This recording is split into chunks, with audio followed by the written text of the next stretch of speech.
When I went to Mexico City in December 2023, I went to conduct research on the Aztec. I never thought I would stumble upon information regarding the origins of the ancient alien artifacts that were coming out of Mexico.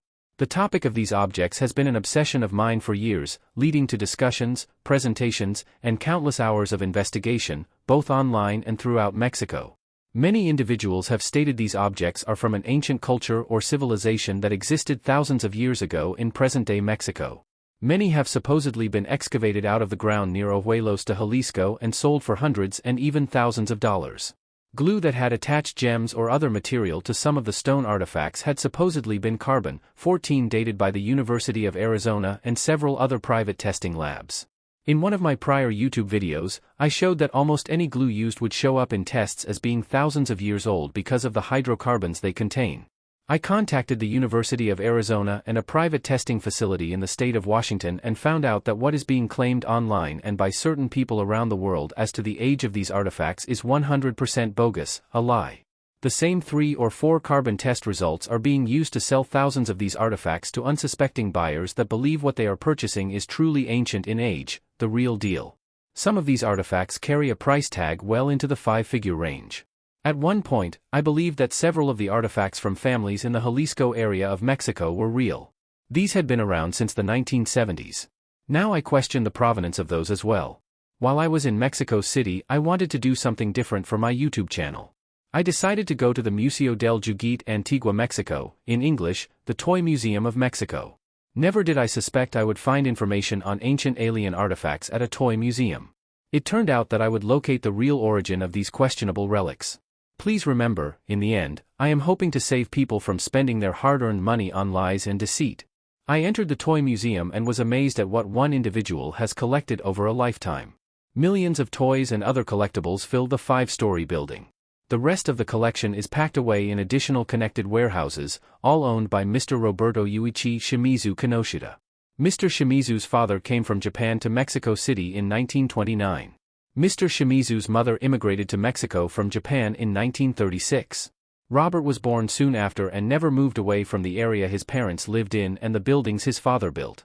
Needless to say, the area is a bit sketchy now but worth the visit. Amazed at all the toys that have been collected over the past 80 years, nothing could prepare me for what I discovered hidden away in a corner of the 4th floor. That area led to answers about the origin of all these ancient alien artifacts coming out of Mexico, the ones that have been flooding the United States over the past decade and that are being sold as if they are artifacts thousands of years old originating from an ancient lost civilization that had alien contact and potential hybridization between multiple alien types and humans. All this I now believe is not true, an elaborate scheme to make money off of true believers of the ancient astronaut theory and those in the UFO phenomena field. I have spent a lot of time researching and documenting this subject matter. These museum pieces had to potentially lead to the truth behind their origin. Quickly I raced around the museum until I located the owner, Mr. Shimizu, who had been kind enough to let me in prior to the museum opening up to the public. Over the next several hours, Mr. Shimizu explained to me the true nature and origin of his alien artifact collection and the remainder of his incredible journey of collecting memorabilia. It all starts in 1957, if you can believe that. Mr. Shimizu met an individual that lived just outside of Mexico City in the course of his picking duties from locations throughout Mexico. Mr. Shimizu and this person, who is now deceased, would become good friends. This individual lived during the Roswell incident and other UFO sightings that began in 1947. The man was fascinated with the discussion of unidentified flying objects and aliens and closely followed what was taking place in New Mexico and other parts of the United States. Mr. Shimizu's friend decided that he wanted to memorialize this UFO culture that was sweeping the world in the 1950s. He wanted to add a touch of Mexico to it all and decided to incorporate Mesoamerican cultures into the alien phenomenon. This is why we see Maya, Aztec, Olmec, and the aliens together on many of these carvings made out of multiple types of material, mostly stone. Throughout the entire 1960s, Mr. Shimizu had his friend make all the objects you see in this video. There are a lot making up his collection. As for the origin, Mr. Shimizu told me the following. His friend gave Mr. Shimizu the documents you see hanging on the glass outside the alien case on the 4th floor. These writings helped inspire the man to make the original artifacts. During a 2-decade period, Mr. Shimizu's friend taught others how to carve and make the objects using many different materials. Later those artists branched out and continued creating the objects from Abuelos to Jalisco, an area near Vera Cruz, and locations in the state of Oaxaca, Mexico. Over time, people started noticing the collections and foreigners were amazed at the subject matter. Someone at some point came up with the idea of telling everyone that the artifacts were from a lost race and civilization that had direct connections with aliens, even to the point where DNA was spliced and hybrid humans were created. The creations continued to become more elaborate and took on the features of what people of the times thought aliens and flying saucers should look like. The deceit brought in large amounts of money to areas of Mexico that had little economic opportunity. As the lies got larger and the desire for foreigners to own these objects grew, more was invented and added to the stories of their provenance. Those artists and associates now involved in the lucrative sales of these objects thought of even better ways to trick people into believing they were of a true ancient alien connection.